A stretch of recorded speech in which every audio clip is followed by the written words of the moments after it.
विद्यार्थियों नमस्कार। इस वीडियो लेक्चर के माध्यम से हम बात करने वाले हैं मध्य प्रदेश के कॉलेजों में प्रथम वर्ष में पढ़ने वाले विद्यार्थियों के लिए, यानी बीएससी फर्स्ट ईयर बीएससी प्रथम वर्ष में पढ़ने वाले विद्यार्थियों के लिए उनका मेजर सब्जेक्ट फर्स्ट, यानी गणित के विद्यार्थियों का मेजर सब्जेक्ट। यदि आपने गणित को यानी मैथमेटिक्स को मेजर सब्जेक्ट के रूप में चुना है तो उसका पहला पेपर जिसका नाम है अलजेब्रा एंड ट्रिग्नोमेट्रिक, ये अलजेब्रा एंड ट्रिग्नोमेट्रिक जो पेपर है आपका मेजर फर्स्ट का, इस पेपर का सॉल्यूशन हम इस वीडियो के माध्यम से डिस्कस करने वाले हैं।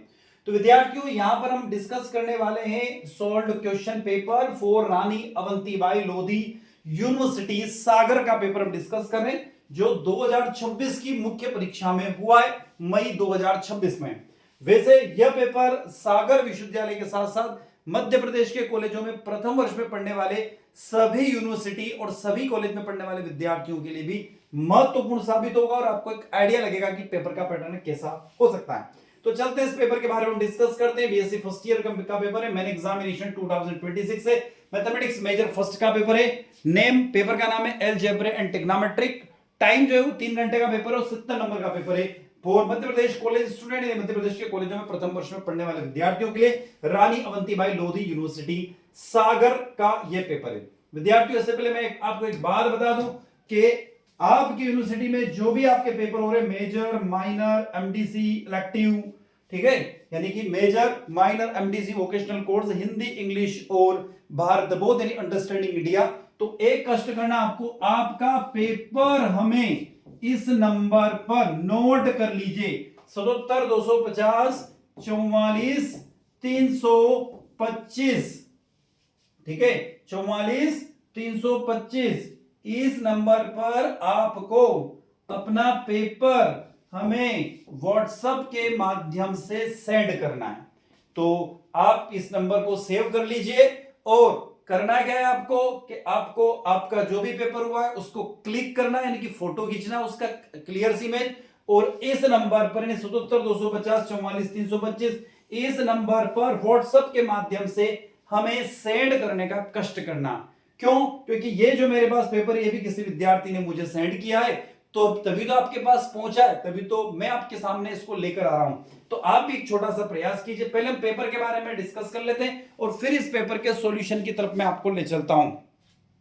तो पेपर है अलजेब्रा एंड ट्रिग्नोमेट्रिक है। यहां पर 3 सेक्शन दिए हुए। पहला सेक्शन में कह रहा है कि 5 प्रश्न दिए हुए हैं और प्रत्येक प्रश्न 1 अंक का है। तो पहला यहां पर चूज द करेक्ट आंसर, यानी यहां पर ऑब्जेक्टिव टाइप क्वेश्चन दे दी, मात्र 5 आए थे। यदि एक ए मैट्रिक्स है, यानी if A B transposed of a matrix A them, तो यहां पर 4 ऑप्शन दिए हुए। यदि ए अवयव ए में का परिवर्तन है तब क्या इसका आंसर होगा, तो आपका आंसर यहां पर डी आंसर हो जाएगा। इस प्रश्न को चाहे तो आप नोट कर सकते हैं। इस प्रश्न का आंसर हमने यहां पर बता रखा है। चलते हैं अगले प्रश्न की तरफ। दूसरा प्रश्न दिया हुआ है असमघातीय रेखीय समीकरणों का निकाय ax इक्वल टू बी कोई हल नहीं रखता है यदि, तो इसका करेक्ट आंसर आपका सी ऑप्शन हो जाएगा। क्या हो जाएगा? सी ऑप्शन इसका एग्जैक्ट आंसर हो जाएगा। इंग्लिश में भी देख लेते हैं, non homogeneous system of linear equation ax equal to B possess non solutions it, तो इसका करेक्ट आंसर आपका सी ऑप्शन हो जाएगा। विद्यार्थियों क्या हो जाएगा? सी ऑप्शन इसका करेक्ट आंसर हो जाएगा। अगला प्रश्न दिया हुआ, एक इक्वेशन दी हुई है, एक इक्वेशन दी हुई है, समीकरण दी हुई है x की पावर 4 प्लस x की power 3 minus 3x square minus 5x minus 2 equal to 0 का एक मूल की बहुलकता क्या है, तो the multiplicity of a root minus a of the equation x square x की power 4 plus x cube minus 3x square minus 5x minus 2 equal to 0 is, तो इसका करेक्ट आंसर 3 हो जाएगा। सी ऑप्शन करेक्ट है। अगला प्रश्न है, यदि x plus I Y equal to R, bracket के अंदर दिया cos theta plus I sine theta, तब r क्या कहलाता है, तो r को मापांक कहते हैं, r को यहां पर मॉड्यूल्स कहेंगे, याद रखना r को मॉड्यूल्स कहेंगे। अगला प्रश्न है, यहां पर दिया हुआ है साइन h, ब्रैकेट के अंदर दिया ix का वैल्यू क्या होगा, तो बी आंसर इसका करेक्ट हो जाएगा, आई साइन x हो जाएगा। अब मैं चलता हूं अगले सेक्शन की तरफ, सेक्शन बी। ये दे रहा शॉर्ट आंसर टाइप क्वेश्चन और 5 प्रश्न पूछे और प्रत्येक प्रश्न यहां पर 5 अंक का दिया हुआ है। तो प्रत्येक प्रश्न 5 अंक का दिया हुआ है। तो पहला क्वेश्चन दिया हुआ है, मैट्रिक्स ए को पंक्ति एशेलॉन रूप में बदले एवं इसकी जाति ज्ञात करें। तो यहां पर reduce the matrix a row in the क्या कहा उसने, in the echelon form and find its rank. तो एक मैट्रिक्स दिया हुआ है, इसका एशेलॉन फॉर्म पता करना है। ठीक है विद्यार्थियों, इसका सॉल्यूशन मैं आगे आपको बताऊंगा इसका सॉल्यूशन। चलते हैं आगे, इसके और में दिया हुआ है, show that the eigen value of the Hermitian matrix are real. दिखाइए कि हर्मिशियन मैट्रिक्स के आइगन मान वास्तविक होते हैं। यूनिट 2 का क्वेश्चन है, मैट्रिक्स ए के लिए कर्ली हैमिल्टनियन प्रमेय को सत्यापित कीजिए, यानी verify the curly Hamiltonian theorem of a matrix A where. तो ए इक्वल टू क्या दिया, 2 2 1 1 3 1 और 1 2 2 दिया हुआ है। इसके और में पूछा गया है कि solve the following system of linear equation using matrix. एक 3 इक्वेशन दी हुई है, पहले में इक्वल टू 14 है, दूसरे में इक्वल टू 11 है और तीसरे में इक्वल टू भी 11 है। तो इसको भी आपको सॉल्व करना है। वैसे विद्यार्थियों, हमने जो महत्वपूर्ण प्रश्नों की सीरीज निकाली थी उसमें से देखने में आ रहा है कि सभी विषय में, स्पेशली बीएससी के सभी विषय में जो जो प्रश्न हमने बताए थे उनमें से क्वेश्चन पेपर बैठ रहे हैं और उन क्वेश्चन पेपर की आपको सीरीज देखना है। तो आप प्लेलिस्ट में जाइए, फर्स्ट ईयर के इंपॉर्टेंट क्वेश्चन का एक सेगमेंट बना हुआ है, वहां पर वीडियो अपलोड है सभी विषय के, आपके मेजर माइनर इलेक्टिव सबके बने हुए, तो वहां जाकर देख सकते हैं। अगला क्वेश्चन यूनिट 3 का क्वेश्चन है, यहां पर दिया हुआ है समीकरण x की पावर 3 माइनस 5 x की power 2 minus 16x plus 80 equal to 0 को हल कीजिए, जबकि इसके दो मूलों का योग क्या है, 0 है। So solve the equation x cube minus 5x square minus 16x plus 80 equal to 0 when the sum of its two roots is 0। और में देखते हैं कौन सा क्वेश्चन है, इसके और में आया था solve the equation x की power 3 minus 9x square minus 23x minus 15 equal to 0 को क्या करना है, हल करना है, जबकि इसके मूल समांतर श्रेणी में है, when its roots are an arithmetic progressive। अगला क्वेश्चन आता है यूनिट नंबर 4 का, डी माइवायर प्रमेय का प्रयोग से समीकरण x की पावर 7 प्लस 1 इक्वल टू 0 निकाय का हल कीजिए। सोल्व द इक्वेशन x की power 7 plus 1 equal to 0 using the De Moivre's theorems. इसके अथवा में क्वेश्चन दिया हुआ, यदि n कोई पॉजिटिव इंटीजर है तब सिद्ध कीजिए कि 1 प्लस आई दिया हुआ, यहां पर आप देखिए 1 प्लस आई, गौर से देखिए ये इक्वेशन है, ठीक है, की power n plus 1 minus I की पावर n इक्वल टू 2, फिर इसकी power 3 n by 2 plus 1 cos n pi by 4। Unit number 5 में चलते हैं, यहां पे सॉल्व करने के बाद कोस h की inverse x equal to log bracket के अंदर दिया x plus under root x square minus 1। समीकरण का हल कीजिए, यहां पर दिया tan inverse 1 2x plus tan की inverse 1 3x equal to x by 4। आगे चलते, सेक्शन सी में दिया हुआ है निम्नलिखित 7 प्रश्नों में से किन्हीं 4 प्रश्नों को सॉल्व करना है और 10 नंबर का एक प्रश्न है। क्या है, वैदिक बीजगणित पर एक संक्षिप्त टिप्पणी लिखिए, right a note on the वैदिक एल्गोरिथम इन ब्रीफ। एक मैट्रिक्स दिया हुआ है, a के आइगन वैल्यू और संगत आइगन उसके सदिश ज्ञात कीजिए, जहां a equal to 8 6 2 minus 6 7 minus 4 2 minus 4 और 3 है। अगला क्वेश्चन दिया हुआ है, फाइंड द आइगन वैल्यू, वही इंग्लिश में दिया हुआ है, कर्ली हैमिल्टनियन प्रमेय लिखिए तथा उसको प्रूव कीजिए। उसके बाद में दिया solve the equation by the Descartes' rule, और उसके बाद में एक और दिया हुआ, सिद्ध कीजिए कि tan h minus 1 x equal to sine h की पावर माइनस 1, और यहाँ पर कुछ फार्मूला दिया हुआ है। एक और लास्ट क्वेश्चन ये दिया हुआ है, tan की power minus 1 x plus I Y को वास्तविक एवं अधिकल्पित भागों के योग के रूप में व्यक्त कीजिए। तो अब हमने ऑब्जेक्टिव क्वेश्चन को तो वहां पर देख लिया था, अब हम चलते हैं यहाँ पर डिस्क्रिप्टिव टाइप जो क्वेश्चन है उसको हम सॉल्व करने की यहाँ पर कोशिश करते हैं। तो सबसे पहला क्वेश्चन था, मैट्रिक्स ए को जो उसकी रो है उसको एशेलॉन फॉर्म में चेंज करना है और उसकी रैंक भी पता करना है। तो मैट्रिक्स आपके पास ये दी हुई है, a माइनस 4 3 1 3 2 1 1 माइनस 1 0 2 1 8 10 11 6। तो यदि इसका हल देखें तो मैट्रिक्स को पंक्ति एशेलॉन रूप में बदलने के लिए हम सबसे पहले एलिमेंट्री ऑफ रो ऑपरेशंस का उपयोग करेंगे, ताकि उसमें लीडिंग डायगोनल्स के नीचे के तत्वों को शून्य में कन्वर्ट किया जा सके। तो उसका मेन मैट्रिक्स हमारा ये दिया हुआ है। अब हम क्या करेंगे, सबसे पहले स्टेप में C1 जो C1 से पहले एलिमेंट्स 1 के नीचे सभी तत्वों को शून्य में कन्वर्ट करना चालू करते हैं। इसके लिए हम कुछ ऑपरेशंस लागू करते हैं। R2 से R2 वाला जो ऑपरेशन है, फिर R3 वाला, फिर R4 वाला ऑपरेशन है। तो यहाँ पर 4R1 हो जाएगा, दूसरे वाले में 3R1 हो जाएगा और अगले वाले में R1 हो जाएगा। तो नया मैट्रिक्स आपका जो बनकर तैयार हो जाएगा वो इस तरीके से हो जाएगा। आप वीडियो को रोककर समझ सकते हैं, देख सकते हैं, नोट डाउन कर सकते हैं, क्योंकि यदि मैं पूरे मैट्रिक्स को समझाने की कोशिश करूंगा तो वीडियो की लेंथ बहुत ज्यादा हो जाएगी। उसके बाद स्टेप 2 देखोगे तो उसको बनाने के लिए R2 और R4 को आपस में क्या कर रहे हैं, हम एक्सचेंज कर रहे हैं। तो यहां पर जो आपका R2 और R4 था उसको हमने आपस में क्या कर दिया, एक्सचेंज कर दिया। R2 और R4 को एक्सचेंज कर रहे हैं। तो R2 आपका क्या है, 0 14 वाला जो है, तो उसको R2 को R4 की जगह और R4 को R2 की जगह हमने ट्रांसफर कर दिया। ठीक है, यानी कि 3 को 4 और 4 को 3 की जगह कर दिया। फिर क्या करा, अब R2 को -2 से क्या करते, विभाजित करने पर R2 जो होगा वो R2 बाय -2 हो जाएगा। तो R2 बाय -2 करोगे तो आपकी वैल्यू 0 1 -1 और 1 हो जाएगी। यहां पर थी 0 -2 2 -2 थी, जो कि चेंज होकर 0 1 -1 1 हो गई। फिर अगले स्टेप में क्या करेंगे, C2 जो कॉलम में मुख्य एलिमेंट 1 के नीचे वाले तत्वों को शून्य में कन्वर्ट करेंगे। इसके लिए हम क्या करेंगे, कुछ ऑपरेशंस करेंगे। R3 जो है वो 8R2 हो जाएगा, R3 प्लस 8R2 हो जाएगा। R4 जो है वो -14R2 हो जाएगा। तो नया मैट्रिक्स जो बनेगा वो इस तरीके से बनेगा और उसको इक्वल फॉर्म में कन्वर्ट करेंगे तो ये हो जाएगा। लास्ट स्टेप में जब हम चलेंगे तो यहां पर देखोगे C3 अंतिम तत्वों को शून्य में कन्वर्ट करना है। तो R3 जो होता है वो R3 बाय -3 हो जाएगा। तो जब R3 को कन्वर्ट करेंगे तो -3 कन्वर्ट करेंगे तो 3 वाला 0 0 1 5/3 हो जाएगा। अब R4 वाला ऑपरेशन लागू करेंगे।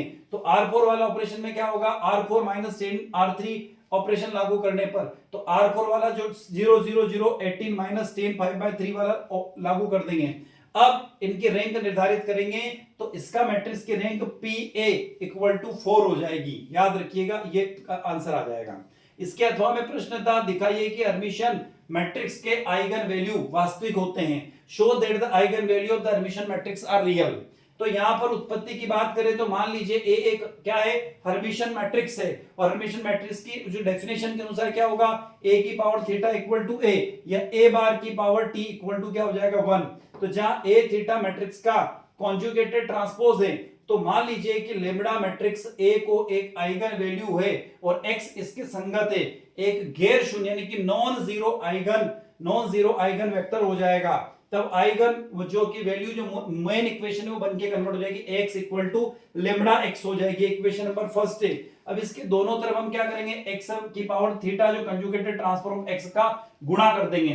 तो यहां पर हो जाएगा x theta ax = x theta λx हो जाएगा। चूंकि लैम्डा एक क्या है, स्केलर नंबर से इसके बाहर निकाला जा सकता है, तो x की पावर थीटा ax ये ऐसा कैसे आ गया, = लैम्डा x थीटा x, समीकरण 2 बन गई। अब समीकरण 1 को दोनों पक्षों में क्या कॉन्जुगेटेड ट्रांसपोज लेने पर तो ax की पावर थीटा हो जाएगी = लैम्डा x की पावर थीटा हो जाएगी। तो मैट्रिक्स का जो प्रॉपर्टी वो क्या होगी, ab की पावर थीटा = b की पावर थीटा, और a की पावर थीटा के अकॉर्डिंग इस फार्मूले को यहां अप्लाई करें तो x की पावर थीटा a की पावर थीटा = लैम्डा बार की पावर लैम्डा बार x की पावर थीटा हो जाएगी।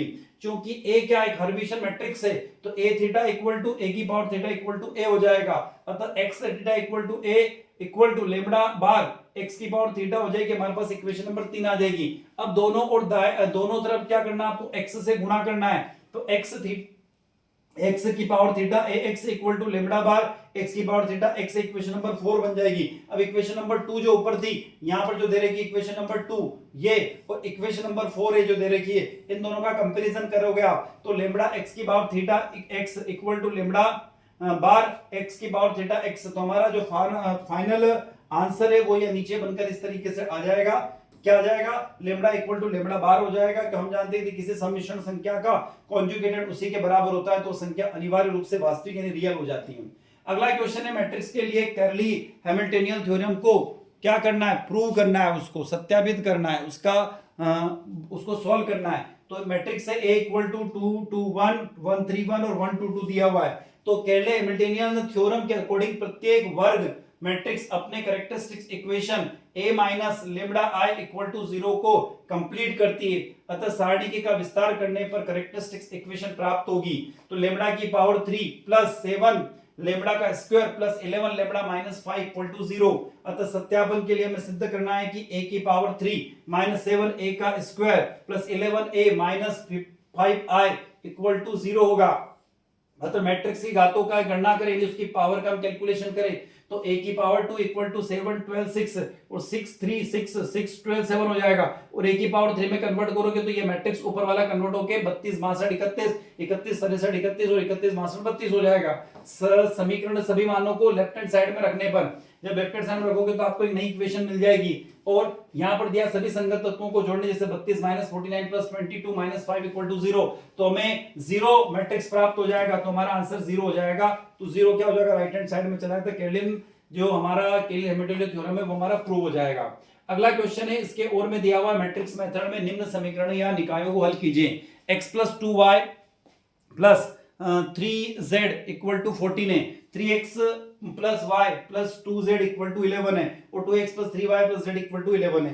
तो इसे ax इक्वल टू b के रूप में निरूपित किया जा सकता है, जहां सारणी का a equal to 18 not equal to 0 है। निकाय का हल x इक्वल टू a की पावर माइनस a b द्वारा ज्ञात किया जाता है। तत्वों में सहखंडन मैट्रिक्स की गणना करने पर तो a की power minus 1 equal to 1 by 18 minus 5 7 1 1 minus 5 7 7 1 minus 5 हो जाएगा। तो अतः अब गुणा करने पर x इक्वल टू a की पावर एक इनवर्स b हो जाएगा। तो x इक्वल टू 1 बाय 18 हो जाएगा। तो इसको जब हम सोल्व करेंगे तो एक नई इक्वेशन मिलेगी और लास्ट हमारी इक्वेशन जो आएगी x equal to 1 y equal to 2 और z इक्वल टू 3 हो जाएगा। आप इसको सोल्व करके देख लीजिए। अगला क्वेश्चन था x की पावर 3, उसके बाद था 5x स्क्वायर और 16x प्लस 8 इक्वल टू 0 को सॉल्व करना है। When the sum of its two root is 0, तो माना त्रिघात समीकरण के तीन मूल अल्फा बीटा और गामा हैं। तो प्रश्न के अनुसार यदि हम देखें तो दो मूलों का योग 0 होगा। अतः क्या कह सकते हैं, तो alpha plus beta equal to 0 equal to beta equal to minus alpha हो जाएगा। तो मूल योग नियम देखें तो alpha plus beta equal to gamma equal to minus 5 by 1 equal to क्या हो जाएगा, 5 हो जाएगा। तो अल्फा प्लस बीटा का मान 0 में रखने पर 0 plus gamma equal to 5 equal to gamma equal to 5 हो जाएगा। चूंकि गामा इक्वल टू 5 समीकरण का एक मूल है, यह इसे संतुष्ट करेगा अब मूलों के गुणनफल के नियम से। तो alpha beta gamma equal to minus 80 by 1, तो माइनस 80 हो जाएगा। तो beta equal to minus alpha और गामा इक्वल टू 5 रखने पर तो यहां पर आपका हो जाएगा alpha minus alpha 5 equal to, तो इस तरीके से हमें नई इक्वेशन मिलेगी और हमारा मूल जो इक्वेशन है वो हो जाएगी 4 माइनस 4 5 हो जाएगा, है ना। 4 माइनस 4 5 हो जाएगा। अगला इक्वेशन है, इक्वेशन दिया हुआ x cube minus 9x square minus 23x minus 15 equal to 0 को सोल्व कीजिए, जबकि इसके मूल समांतर श्रेणी में आते हैं। तो चूंकि मूल समांतर श्रेणी में है अतः हम तीनों मूलों को इस प्रकार रख सकते हैं कि क्या रखा हमने रखा a यहां पर रखा, सबसे पहले a के बाद में क्या रखा माइनस d, फिर a और a प्लस d, ठीक है। तो मूलों का योग देखें हम लोग तो ये वाला इक्वेशन आपको एक नया इक्वेशन यहाँ पर मिलते हुए दिखाई देगा। अतः समीकरण को एक मूल निश्चित रूप से 3 है, अतः मूलों का गुणनफल करेंगे तो एक नई इक्वेशन आपको गुणनफल के बाद मिलती हुई दिखाई देगी। अतः अल्फा इक्वल टू 3 का वैल्यू सब्स्टिट्यूट करने पर तो एक नई इक्वेशन आपको जनरेट हो जाएगी और यदि d इक्वल टू 2 लेते हैं तो मूल इक्वेशन आपको मिल जाएगी। अतः समीकरण के अभिष्ट मूल जो होंगे वो 1 3 5 आपको मिल जाएंगे। अगला क्वेश्चन है डी मार्क्वार्ट थ्योरम को समीकरण x की पावर 7 प्लस 1 इक्वल टू 0 के सिस्टम को सॉल्व कीजिए। तो दिए गए समीकरण को इस प्रकार लिखा जा सकता है कि x की पावर 7 इक्वल टू माइनस 1, अतः पोलर फॉर्म में बदलने पर माइनस 1 कोस माइनस 1 जो है वो कोस pi plus I sine pi हो जाएगा। अतः इसका जनरल फॉर्म में लिखने पर जहां k एक पूर्णांक है तो x की पावर 7 इक्वल टू कोस क्या हो जाएगा 2 k पाई प्लस पाई हो जाएगा। तो एक नई इक्वेशन आपको यहां पर बनती हुई दिखेगी।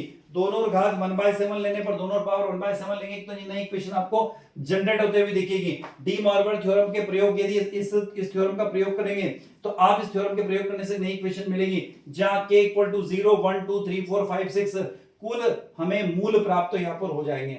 अगला प्रश्न, यदि n कोई धन पूर्णांक है तो सिद्ध कीजिए कि 1 प्लस आई की power n plus 1 minus I की power n equal to 2 two जो है वो ब्रैकेट में n की पावर n/2 + 1 हो जाएगा, अतः cos n/पाई की पावर बाय 4 हो जाएगा। सर्वप्रथम सम्मिश्रण संख्या 1 + i और 1 - i को पोलर फॉर्म में कन्वर्ट करते तो माना कि 1 + i = r cos theta + i sin theta हो जाएगा, तो r = रूट आ जाएगा 1² + 1² = √2, थीटा = 10 की पावर -1 1/1 = π/4 हो जाएगा। अतः एक नई इक्वेशन हमें बनती हुई दिखाई देगी। अब दोनों पदों घातों को n करने पर डी मार्कवर थ्योरम लगाने पर तो एक नई इक्वेशन आपको यहाँ पर एप्लीकेबल हो जाएगी। अब ये दोनों इक्वेशन को यहाँ पर आप कंबाइन कर दोगे तो लेफ्ट हैंड साइड में एक नई इक्वेशन आपको मिल जाएगी और राइट हैंड साइड में नई इक्वेशन आपको यहाँ पर बनती हुई दिखाई देगी। तो यहाँ पर ही आपका आंसर कंफर्म हो गया।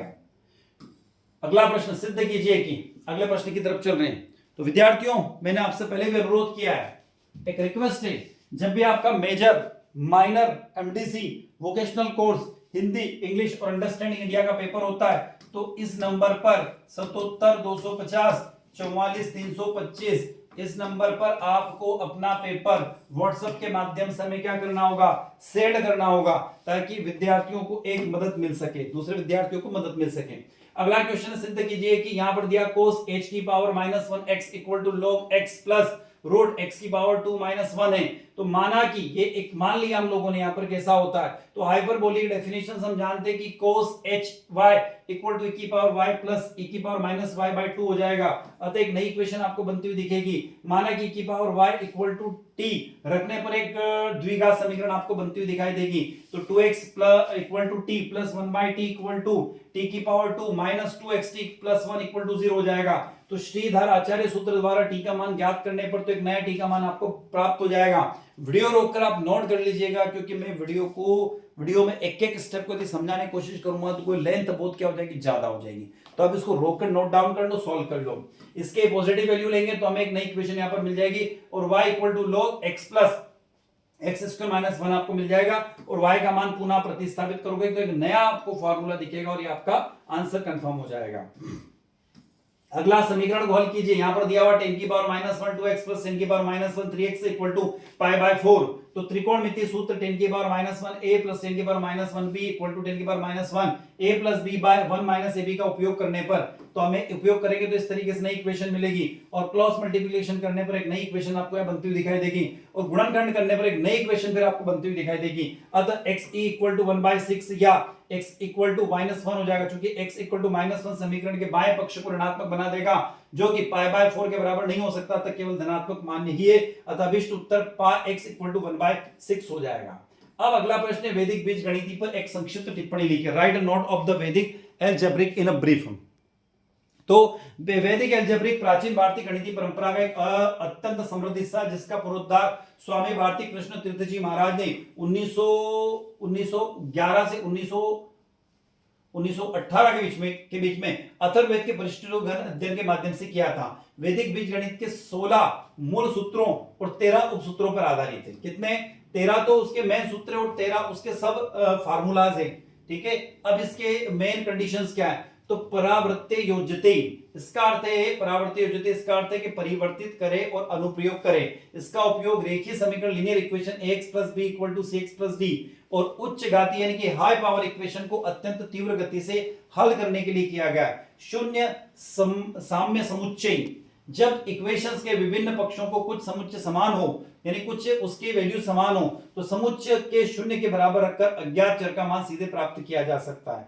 एकाधिकरण पूर्वेण बीजगणितीय व्यंजकों के वर्गों जैसे द्विपद पदों का वर्ग को एक ही पंक्ति में सरल करने पर मदद मिलती है। वैदिक बीजगणितीय आधुनिक कंप्यूटर एल्गोरिथम का एक मानसिक अंकगणित के लिए अत्यधिक प्रभावी सिद्ध हो रहा है, क्योंकि यह जटिल गणनाओं को तार्किक रूप में संक्षिप्त में बदल देता है। अगला क्वेश्चन है मैट्रिक्स ए के आइगन वैल्यू के संगत आइगन वेक्टर्स ज्ञात करना है। तो a = 8 - 6 2 - 6 7 - 4 और 2 - 4 3 है।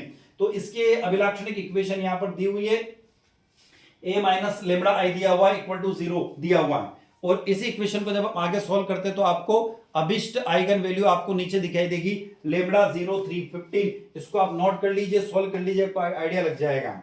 चलते हैं अगले प्रश्न की तरफ। इसको आगे देखोगे तो अभिष्ट मान हो गए, फिर आइगन जो वेक्टर की तरफ चलेंगे तो λ = 0 के लिए, λ = 3 के लिए, λ = 15 के लिए आपको एक नई वैल्यू आपको यहां मिलती हुई दिखाई देगी। तो ये आपका आंसर यहां पर कंफर्म हो जाएगा।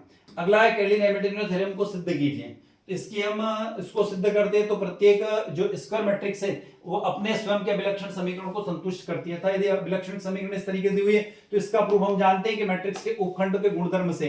अतः चूंकि यहाँ पर एक इक्वेशन दी हुई है तो इस इक्वेशन को देख लीजिए और ये टर्म और कंडीशन को आप नोट कर लीजिए। ठीक है, तो ये आपका मैट्रिक्स यहाँ पर सॉल्व हो जाता है, आंसर आ जाता है। तो विद्यार्थियों, आप जुड़े हुए आपके अपने YouTube platform chemistry bye D Sharma पर और हम डॉक्टर दीपेंद्र कुमार शर्मा आपके साथ आपके अपने यूट्यूब प्लेटफॉर्म पर जुड़े हुए थे। वीडियो लेक्चर अच्छा लगता है तो लाइक कीजिएगा, आपके क्लासमेट तक वीडियो को शेयर कीजिए, कमेंट बॉक्स में कमेंट में जरूर बताइएगा और जाते जाते चैनल को सब्सक्राइब करते हुए अवश्य जाइए। और हमने जो नंबर शुरू में बताया था उस नंबर पर आप अपना पेपर हमें जरूर सेंड कीजिएगा, हमें आपके पेपर का इंतजार रहेगा। तो विद्यार्थियों, इसी के साथ मैं आपसे विदा लेता हूं। जय हिंद, जय भारत। नए पेपर के साथ, नए वीडियो के साथ पुनः आपसे मुलाकात होगी। तब तक नमस्कार।